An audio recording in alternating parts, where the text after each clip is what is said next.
Hi folks, how are you doing? I hope you're doing well. Personally, I am still in lockdown. I have the sanity that is my movie collection that's keeping me going. I still have family time, my little bit of exercise, and the gargantuan amount of movie watching that I am doing. I am loving Indicator at the moment. It seems to be one of the labels that I've just focused on, and I am just enjoying so much going through the collection. And I've got some recent pickups that I've got. I had one that I have pre-ordered since Christmas time, thanks to a gift voucher I was given. I have got a panic buy, which we'll get to in a moment, and a couple of movies that I picked up in their recent sale.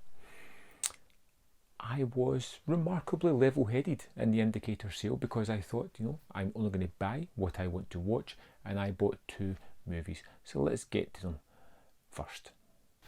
First up, we have the recently out of print, or it is on the Indicator website, and that is Dragonwyck. That's what pushed me to pick this one up, and I didn't really know much about it. I checked the trailer and I thought, okay, mildly curious.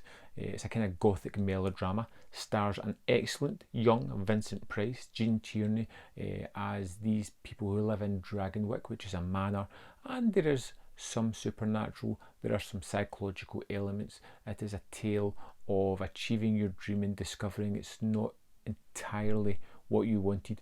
Stunning restoration, a really good movie that just draws you in. Some fantastic moments within the movie. Vincent Price does a wonderful turn. Like his arc from start to finish is just memorable, to say the least, and I really enjoyed it. And it was weird seeing Vincent Price as young as he is in this movie. Next up, we get Bernard Hill in the amazing Bellman True. Now, I've already done a review that's up on the channel for this one. There is one for Dragonwyck. Whether or not it's up or not before this, I don't know. I filmed these in advance a little bit. But Bellman True was amazing. Right from the opening shot, I was hooked on this movie. I think Bernard Hill gives an amazing performance as a man put in a corner, not really prepared to stand up and fight his corner, but somehow manages that strength to save his stepson and himself. It's a heist movie with a great heist. It's got one of the most memorable getaway chases I can think that I've seen recently, where nobody's really chasing them and they stuck in a kind of pickle as well.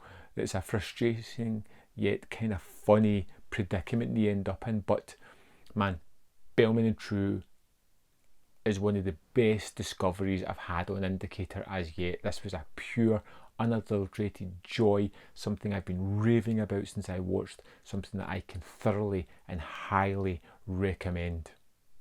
Next on to the set that I pre-ordered. Thanks to that Christmas present gift card, I managed to book The Hammer, Volume 5, Death and Deceit.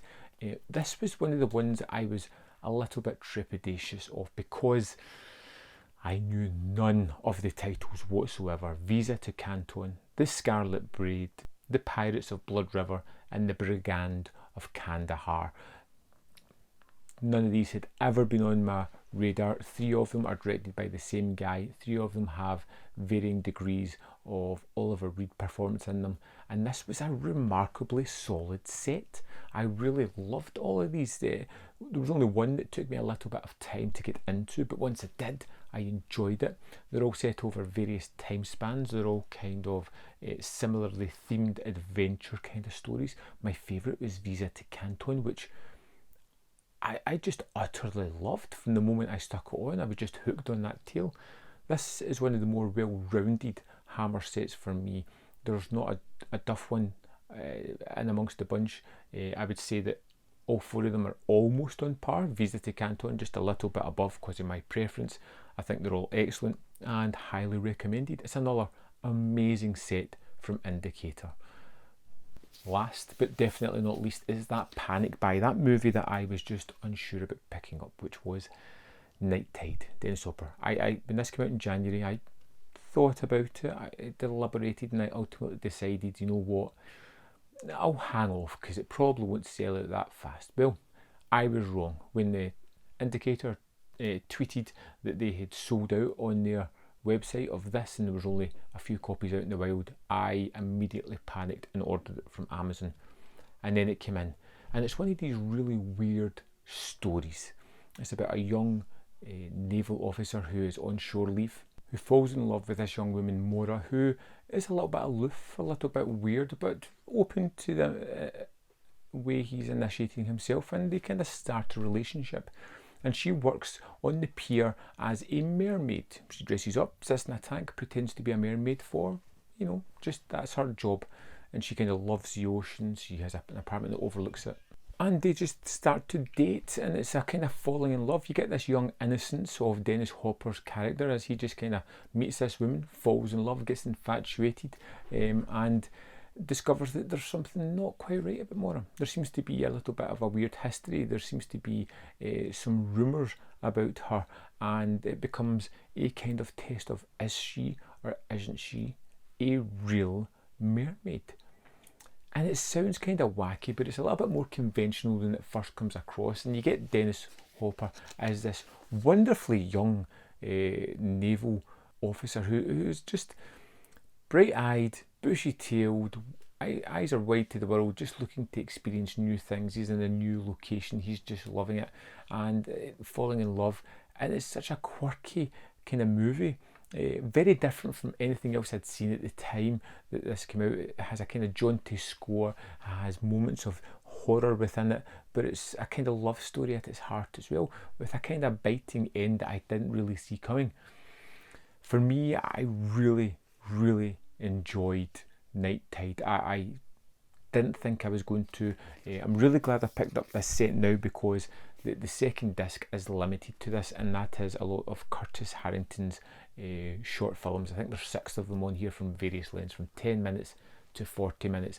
It's something that I am definitely going to watch pretty soon, because I bought it, I watch it, I check it all out. And if you're in two minds about this one, I thought it was wonderful. Pick it up, give it a shot. If you don't, you'll be able to get your money back, no problem, on eBay or whatever. But I think it's an essential if you're even on the fence about this one. A whole lot of fun. So there we have it, some more indicator movies that I've picked up. There will be reviews of all these coming up on the site at some point.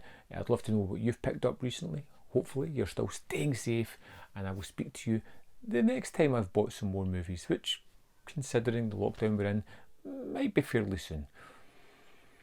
Thanks for watching, and I'll see you next time on Man v Film.